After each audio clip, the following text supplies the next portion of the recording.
Allahu Akbar. May Allah protect us. We don't know anything. We have no clue. Let me give you one other example. This I was told by one of the mashayikh. He says, there was a man who was fulfilling salah. And he was an irregular, but he made his tawbah and he came to the masjid. So he arrived at Salatul Fajr. And I hope, my brothers and sisters, that not a single one of us misses Salatul Fajr tomorrow morning. Is there a promise? By the will of Allah. You know, inshallah means 2-3 things. I'm sure you're aware. If you say inshallah, then you say, are you coming to my house? I say inshallah. Then when they don't come, you say, did I say yes? I just said inshallah. You got to say yes, inshallah. So are we ready tomorrow morning, Fajr? And the other 4 salahs as well. MashaAllah. Not just Fajr. Okay. So this man walks in for Salatul Fajr and he's standing. And the Imam starts reading Surah Al-Baqarah. Okay. He reads Surah Al-Baqarah. And it's a nice long surah. You know, Surah Al-Baqarah is very long.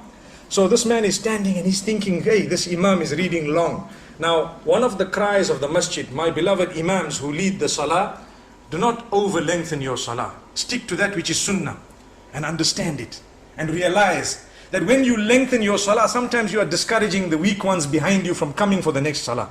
So if you are standing and reading beautifully and the microphone is good and mashallah everything is beautiful and nice and the weather is beautiful and you are just prolonging, there are some of those Surah Baqarah people at the back, you know.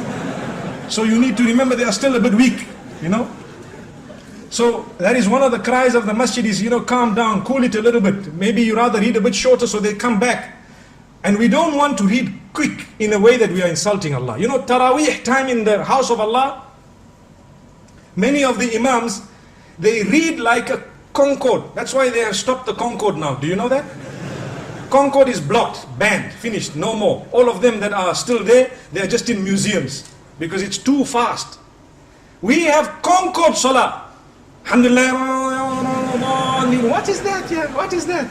You are insulting Allah subhanahu wa ta'ala. Rather read short and clear than to read long and unclear, an insult to Allah.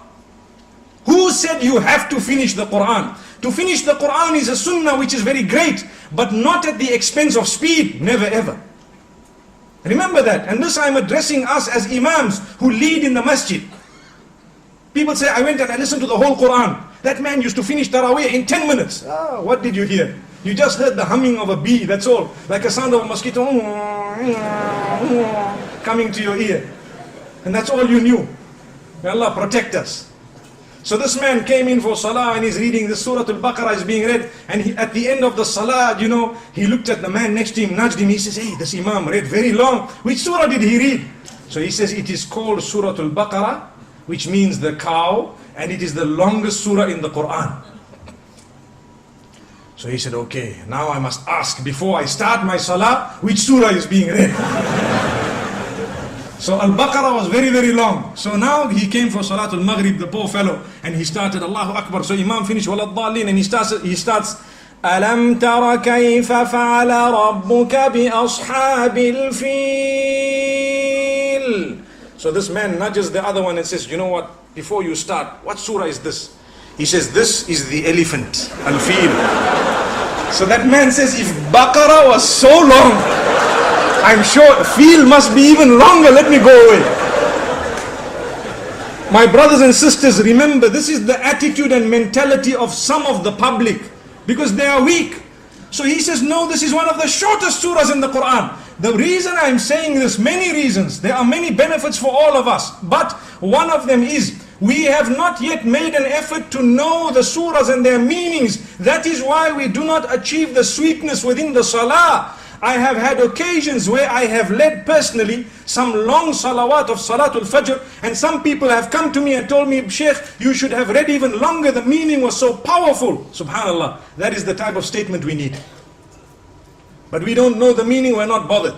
Like I always say, we've studied so many books in order to achieve all those ology degrees we spoke about moments ago. But we haven't studied the one book of Allah subhanahu wa ta'ala, nor have we studied the sunnah of Muhammad sallallahu alayhi wa sallam. It requires an effort, it requires dedication, it requires time off work, it requires a lot. You have no guarantee that you will live to old age when you can do that.